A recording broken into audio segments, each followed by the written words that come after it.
주영진의 뉴스브리핑 정치 여담 야담. 오늘은 다음 달 1일에 치러지는 지방선거 공식 선거운동이 오늘 새벽 0시부터 시작됐다는 소식으로 시작을 해보도록 하겠습니다. 각 후보들 오늘 새벽부터 숨가쁜 선거운동 일정에 돌입했는데요. 이번 지방선거 광역자치단체장 선거 가운데 전국에서 최대 격전지로 꼽히고 있는 것이 바로 경기도지사 자리 아니겠습니까? 김동연 민주당 후보, 김은혜 국민의힘 후보 오늘 새벽 0시부터 사당역 4번 출구 군포 택배 물류센터에서 공식 선거운동을 시작했습니다. 저희가 준비한 영상 한번 보시죠.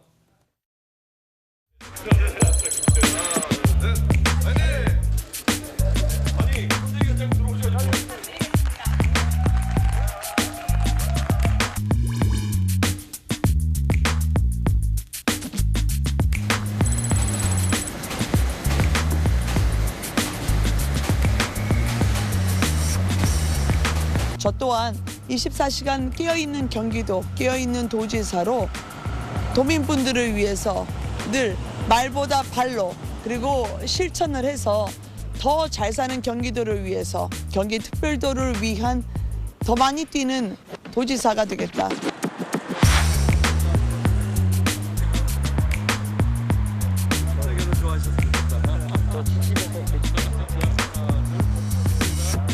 도민들께 한 약속들 반드시 지키겠습니다. 경기도 잘 살게 하기 위한 또 도민들의 삶의 질을 향상시키겠다는 비전과 정책 콘텐츠로 승부해서 이번 선거에서 도민들의 지지를 반드시 얻겠습니다.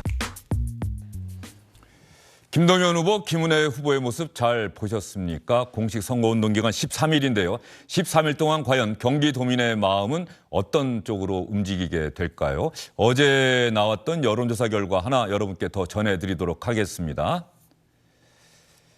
MBN과 리얼미터, MBN이 의뢰해서 여론조사 기관 리얼미터가 조사한 겁니다.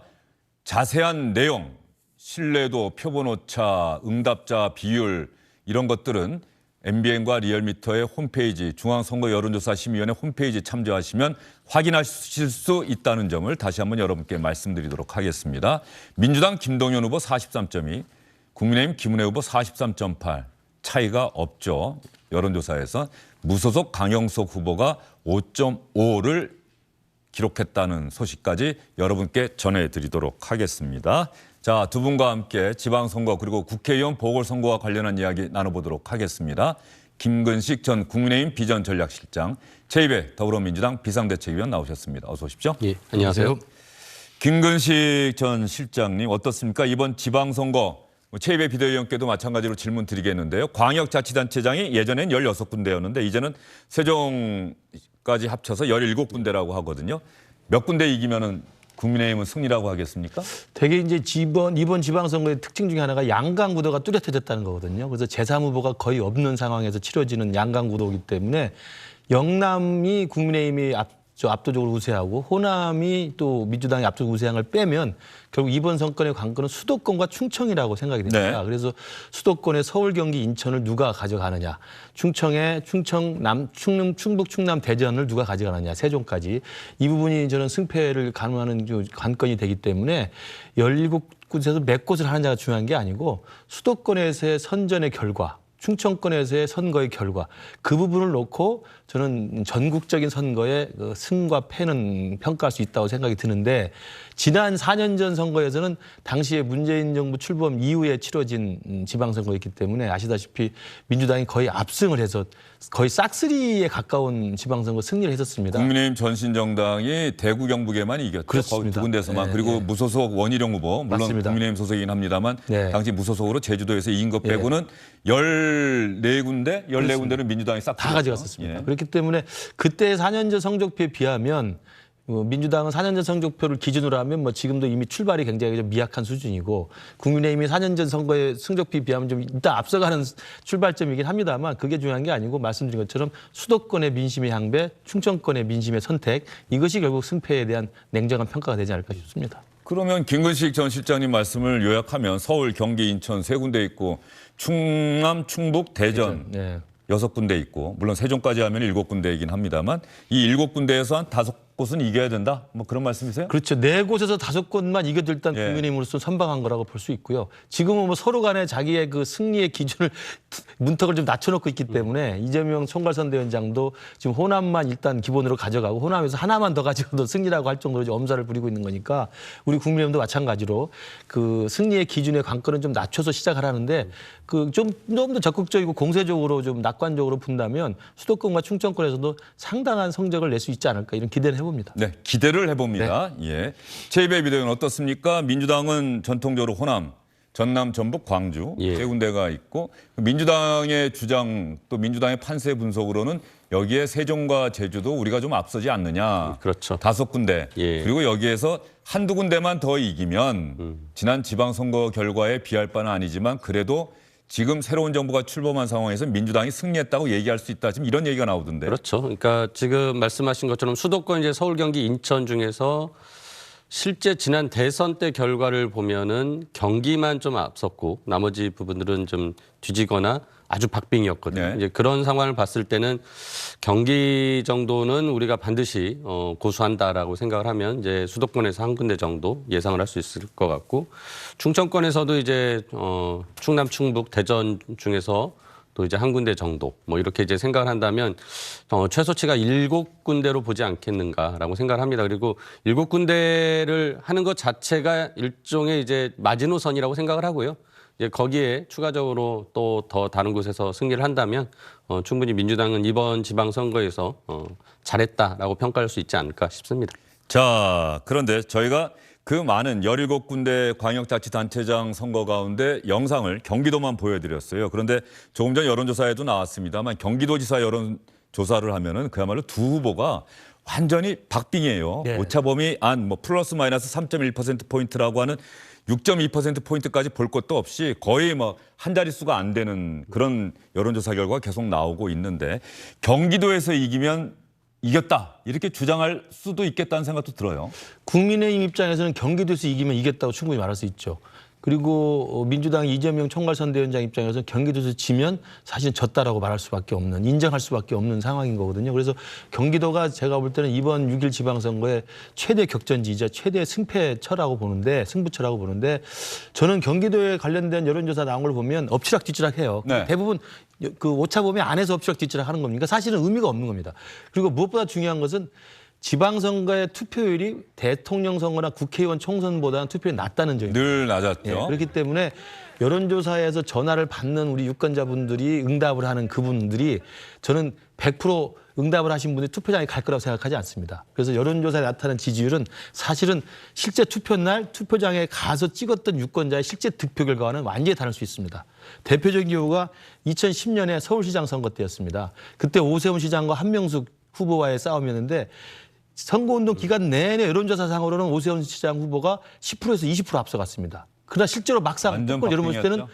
박빙 정도가 아니라 제가 알기로는 오세훈 후보는 당시 진 것으로 알고 집에까지 갔다가 새벽에 뒤집혀서 다시 나와서 이겼거든요. 1%포인트 가면 안 됐을 거예요. 안 됐습니다. 그러니까 그 정도로 이 지방선거라는 것은 서울조차도 투표율이 굉장히 낮기 때문에 그리고 투표장까지 걸어가는 적극적 투표층의 여론조사의 지지율은 보통 여론조사에 잘 피지 않아요. 네. 저는 그런 면에서 제가 서울시장 뭐 전략본부장도 맡고 있습니다만 투표율을 높이는 거 그리고 투표율을 방심하지 않고 실제로 적극적인 지지층을 투표장까지 끌어오는 전략이 제일 중요하고 그런 면에서 보면 국민의힘 쪽에서는 엄살이 아닙니다만 민주당에 비해서 조직력이나 이 결집도가 굉장히 약하거든요. 왜 약합니까?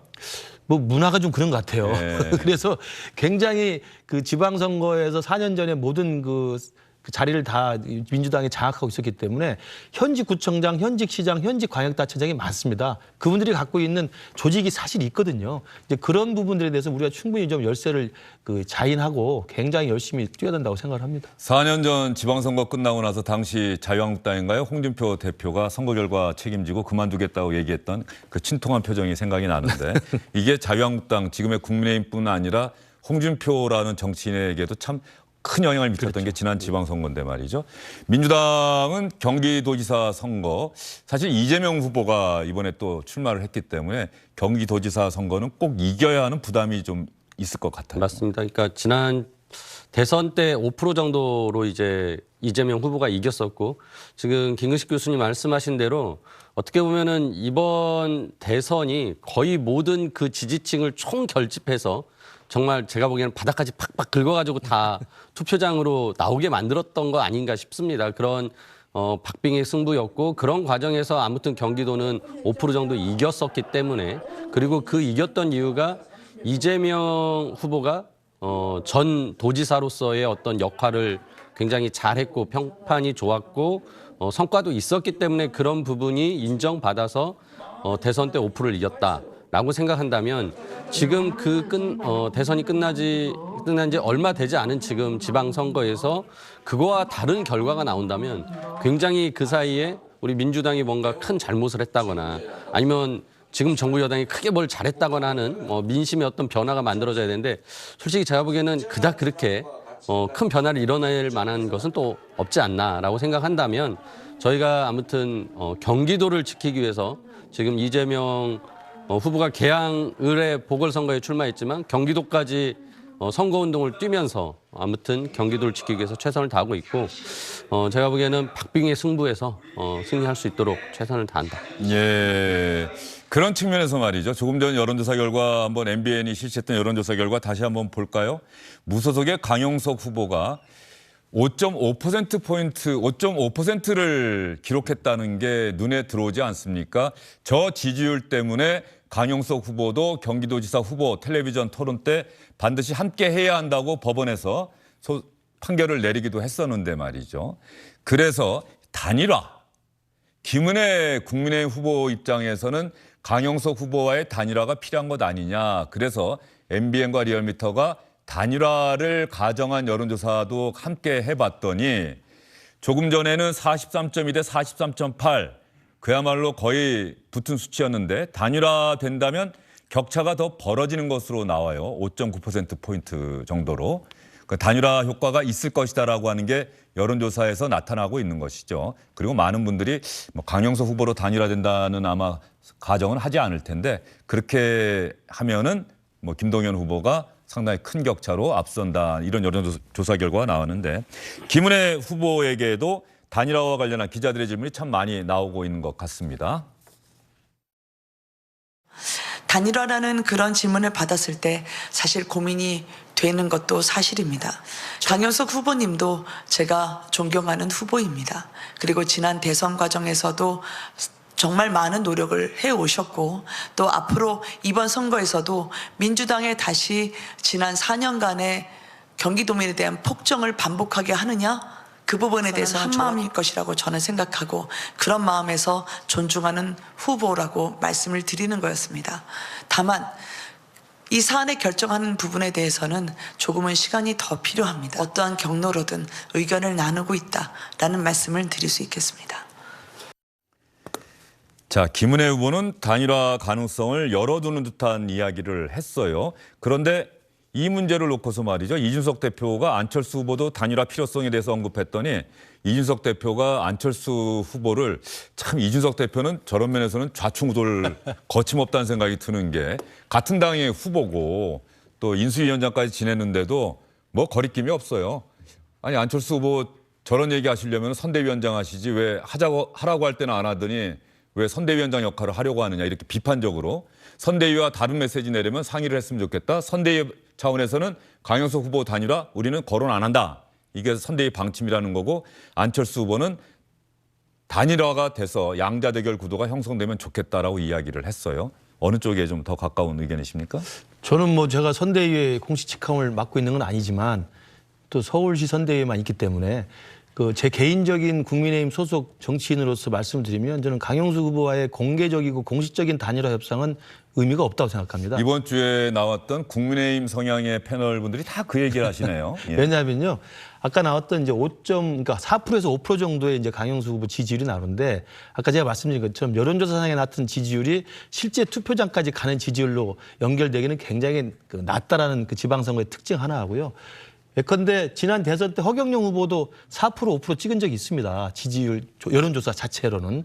그러나 실제 투표장 결과는 그렇게 나오지 않습니다. 네. 그렇기 때문에 강용석 후보에 대한 저 지지율 한 자리 숫자라는 게 일종의 호기심 일종의 인지도, 일종의 관심과 뭐 이 흥미로움 이런 거 정도이지 실제로 이재명 후보가 이끌었던 경기도지사를 윤석열 정부에 힘을 실어주기 위해서 김은혜 후보에게 반드시 승리를 가져와야 되겠다라는 그런 어떤 정치적인 견해의 어떤 일관된 의지를 가지고 투표해서 응답한 사람은 저는 거의 없다고 봅니다. 제 개인적인 해석으로는. 그렇기 때문에 그 4~5%라는 강영수 후보의 지지율에 일희일비할 필요가 없다는 말씀을 제가 분석적으로 먼저 드리고요. 두 번째는 왜 그러면 국민의힘에서 중앙당 선대위나 이준석 대표나 공식적으로는 단일화 이야기를 안 하느냐 네. 말씀드리면 강용석 후보가 단일화의 대상으로 우리가 정식 파트너로 인정하고 협상을 시작해버리면 강용수 후보는 국민의힘의 제도권에 진입하는 정식 정치인으로 발을 들여놓게 됩니다. 강용수 후보가 제일 바라는 게 사실 그겁니다. 이미 국회의원 한 번 하면서 별로 좋지 않은 사건이 연루돼서 제명이 됐었고 그 이후로도 여러 가지 사생활이나 여러 가지 논란으로 이러저러한 우여곡절을 겪고 지금은 굉장히 그 선정적인 유튜브를 운영하는 유튜버 운영자 아니겠습니까? 그런 분인데 제도권 정치, 특히 그것도 여당의 정치인으로 들어올 수 있는 단일화 협상의 파트너가 되는 순간 국민의힘은 사실은 얻는 것보다 잃는 게 더 많다는 게 제 개인적인 판단이고요.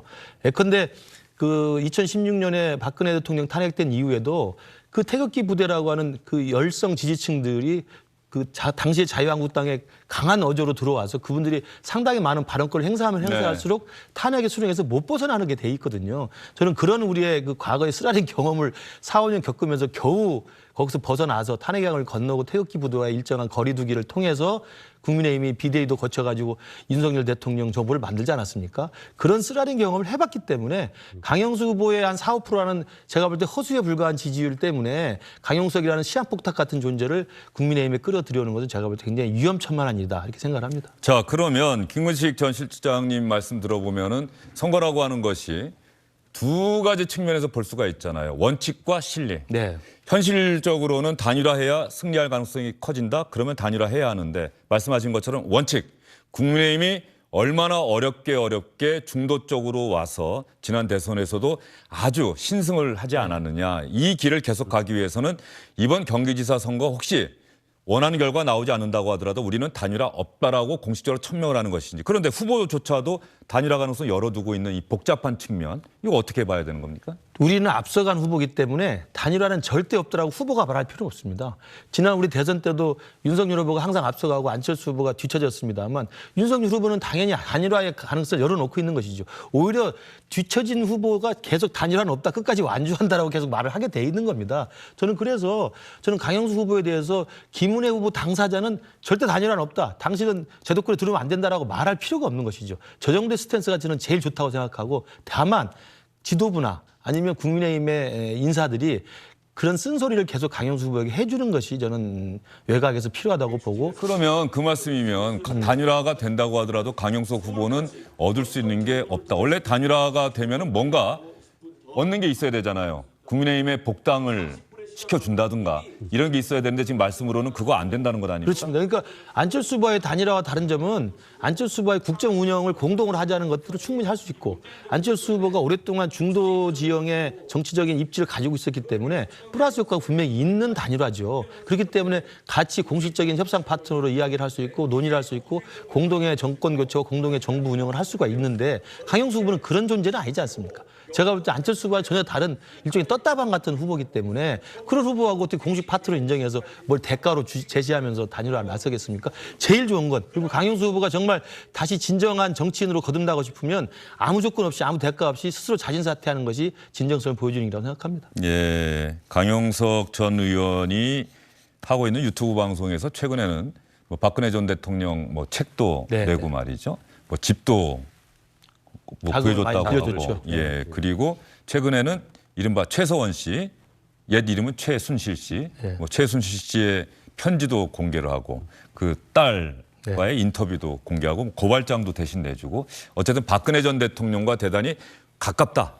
거의 유영하 변호사만큼의 역할을 우리가 하고 있다는 걸 자꾸 그 지지자들에게 보여주고 있는 것 같은데 최이배 비대위원님 그러면 어쨌든 국민의힘 쪽에서는 단일화라고 하는 이 카드가 하나가 있는데 김동연 후보는 과연 뭐가 있을까? 이재명 후보의 지원 유세 이게 김동연 후보가 기대하는 것일까요? 뭐 지금 상황에서는 그게 예.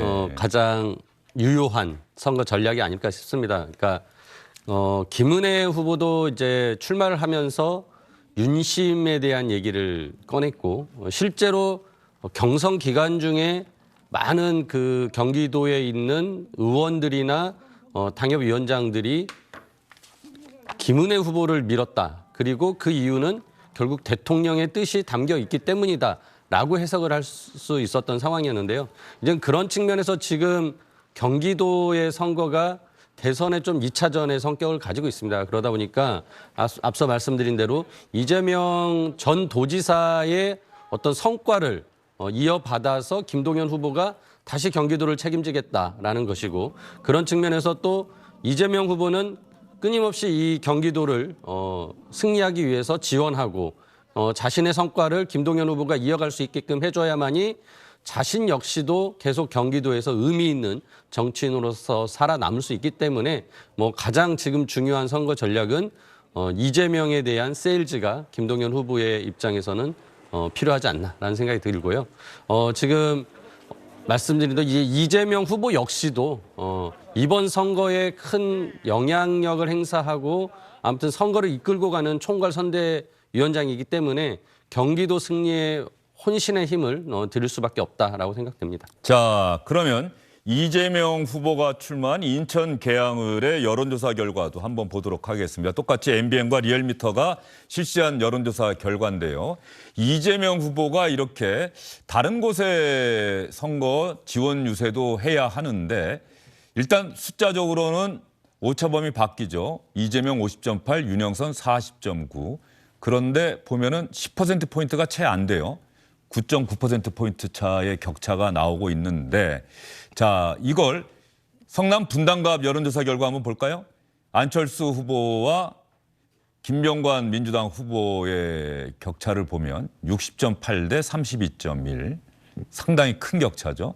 자, 그러면 오히려 이런, 물론 공식 선거운동이 오늘 시작됐기 때문에 선거운동 기간에 여론은 얼마든지 바뀔 수가 있다는 걸 전제하더라도 안철수 후보는 오히려 여유 있게 다른 곳에 지원 유세를 해도 되는 것 아니냐 싶을 정도로 격차가 큰데 이재명 후보의 여론조사 격차는 생각보다 안 커요. 그러면 이재명 후보는 총괄 선대위원장으로서 지방선거 전체 승패도 대단히 중요하지만 결과적으로 본인 선거의 승패도 대단히 중요한 것 아닙니까? 근데 저는 이제 이재명의 어떤 이미지는 인천 계양을에 갇혀 있지는 않습니다. 이미 전국적인 인물이고 따라서 계양에서 이렇게 골목을 다니면서 물론 유권자들을 만나고 거기서 선거운동하는 것도 중요하겠지만 결국은 전국의 선거를 총괄하고 특히나 아까 말씀드린 경기도 같은 곳에서 집중적으로 승리를 하는 쪽에 도움을 준다면 그런 영향들이 결국은 지역적으로도 다 넘어오고 그래서 저는 그렇게 꼭 그 계양을에 한정돼서 선거운동을 할 필요는 없다라는 생각이 합니다. 그 유사한 사례가 2013년도에 안철수 후보가 12년도 대선을 지고 이제 미국에 잠깐 나갔다가 13년도 4월에 보궐선거가 있으니까 네. 그때 나와서 노원병에 출마를 했는데요. 그때 안철수 후보 역시 노원병에 전혀 연고가 없었습니다. 처음으로 거기에 네네. 가서 이사하고 그다음에 거기서 선거운동을 시작했고 그때 당시에는 이미지가 이 안철수라는 사람은 노원병의 인물이 아니라 결국 대한민국의 인물이다라는 평가를 했기 때문에 그 당시에도 굉장히 압도적인 승리를 했었거든요. 그래서 그런 측면에서 저는 우리 국민들이 대선 후보를 바라보는 시각은 좀 다르기 때문에 지역의 저런 좀 지지율 격차가 많이 나지 않는다고 해서 불안해할 필요는 없다라고 생각을 하고요. 오히려 전국적인 선거에서 역할을 함으로써 오히려 지역 선거 역시 도움이 될 것이다라고 생각이 됩니다. 예. 저는 이재명 후보의 인천 계양을 여론조사가 상당히 시사하는 바가 크다고 보는데요. 왜요? 그러니까 예상보다 차이가 덜 나지 않습니까? 천하의 이재명 후보고 대통령 선거전에서 아슬아슬하게 석패한 분이고 전국적 지명도가 있는 분인데 윤영선 후보는 저희들도 처음 듣는 그 지역의 토박이 일꾼입니다. 그런데 저 정도 차이밖에 일단 시작을 보이지 않는다는 점은 저는 이제 섣부른 판단일 수 있겠습니다만 제 개인적인 느낌은 이재명 후보가 저게 개항에 덫에 걸릴 수가 있다. 그러니까 그동안 누차 민주당 내부에서조차 대선 끝난 지 석 달도 안 돼서 뭐하러 그것도 경기도와 성남을 떠나고 그 인천 계양을이라는 꽃길로 가느냐라는 비판의 목소리가 있었는데 굳이 가서 그것도 뭐 이길 줄 알았는데 만약에 지거나 아니면 정말 아슬아슬하게 이긴다고 한다면 그건 정치적으로 굉장히 모험이 크게 들어가는 겁니다. 그래서 저는 개항을 택한 것이 편안한 꽃길을 가려다가 개항에 덫에 빠질 수 있다는 느낌이 지금 언뜻 들고요.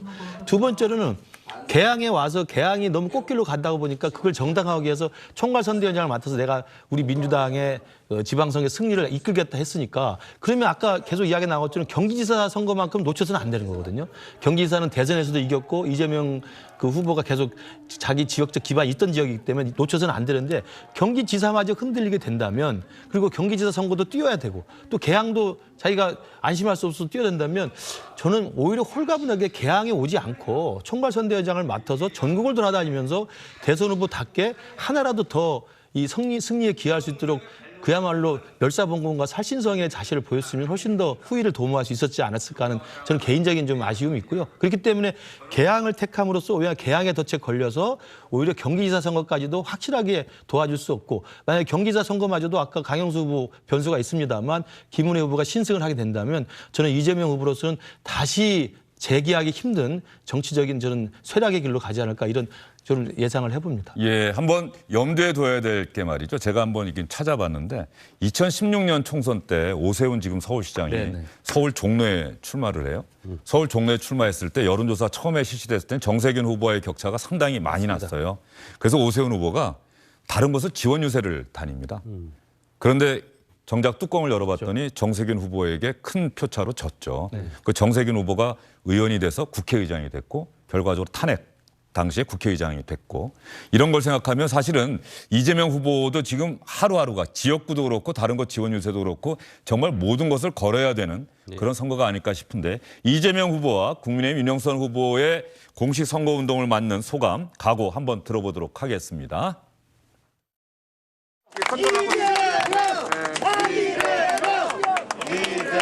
대선에서 이 기울어진 언론 환경, 기울어진 운동장, 그 장벽을 넘을 준비를 갖추지 못한 저의 잘못이 가장 큽니다. 이순신 장군께서 13척밖에 남지 않는 배로 24전 24승이라고 하는 전대미문의 성과를 만들어낸 것은 생즉사, 사즉생의 정신으로 두려움을 용기로 바꿔냈기 때문입니다. 우리도 이 두터운 좌절, 절망, 분노, 고통을 용기와 투지와 열정으로 바꿔낸다면 이번 지방선거 확실하게 이길 수 있습니다, 여러분. 이번 선거는 저 윤영선과 이재명의 선거가 아닙니다. 이번 선거는 공정과 상식대 도망온 범죄 피해자의 선거입니다. 이번 선거는 우리 계양 구민의 자존심과 먹튀한 자리에 도망온 자의 선거입니다. 그런데 이 범죄 피해자가 금배지 방패 삼아서 숨겠다고 이 방탄조끼 입겠다고 우리 계양 구민을 무시하는 처사가 유분수가 아닙니다. 제가 우리 계양 구민들한테 호소하고 있습니다. 윤석열 정부 일 좀 할 수 있게 해주세요. 윤석열 정부 일해야 우리 서민이 편안합니다. 이야기하는 거 가만히 들어보면 어쨌든 이재명 후보는 전국구 지난 대선 후보였다는 사실을 상기시키는 그런 내용을 강조하고 있고 국내인 윤영선 후보는 이 지역에 내가 얼마나 그동안 헌신해 왔는지 그리고 이번 선거는 두 사람 개인의 대결이 아니라 윤석열 정부 대 또 민주당이라고 하는 이런 프레임을 짜고 있다. 그래서 극명하게 선거 전략이 좀 갈리는 것 같네요. 그러니까 사실은 저 부분이 뚜껑을 열어보아야 할 정도로 굉장히 큰 관심사를 모을 것 같습니다. 그러니까 전국적 지명도가 있는 대선 후보급 주자하고 지역에서 25년간 정말 열심히 몇 번 출마하면서 고배를 마셨던 지역의 의사 일꾼 출신하고의 대결이기 때문에 저는 그 인천 계양을의 유권자들이 어떤 투표를 할지 참 궁금하고요. 가장 큰 변수는 저는 그거라고 생각합니다. 아까 6.1 지방선거 전체 판세를 우리가 분석할 때 말씀드렸습니다만 민주당에 유리하려면 민주당에 충성하는 또 이재명 후보의 그 패배를 아쉬워하는 지지자들의 결집력이 얼마나 높게 나타나느냐. 이게 가장 큰 변수가 될 텐데 그게 분당이나 성남이나 경기지사에서 이재명 후보에 대한 결집력과 인천 계양을이라는 낯선 곳, 한 번도 인연이 없는 곳에 가서 이재명 후보를 지켜내겠다는 결집력은 제가 볼 때 그 정도의 차이에서 차이가 있을 거라고 생각이 들고요. 두 번째는 국정 안정에 대한 민심입니다. 아까 여기도 이야기 그 윤형선 후보가 이야기를 합니다만 윤석열 정부가 일할 수 있게 도와줘야 되지 않느냐. 이게 대통령 출범한 지 지금 한 달 지나서 선거를 치르는 거거든요. 한 달도 안 지나서.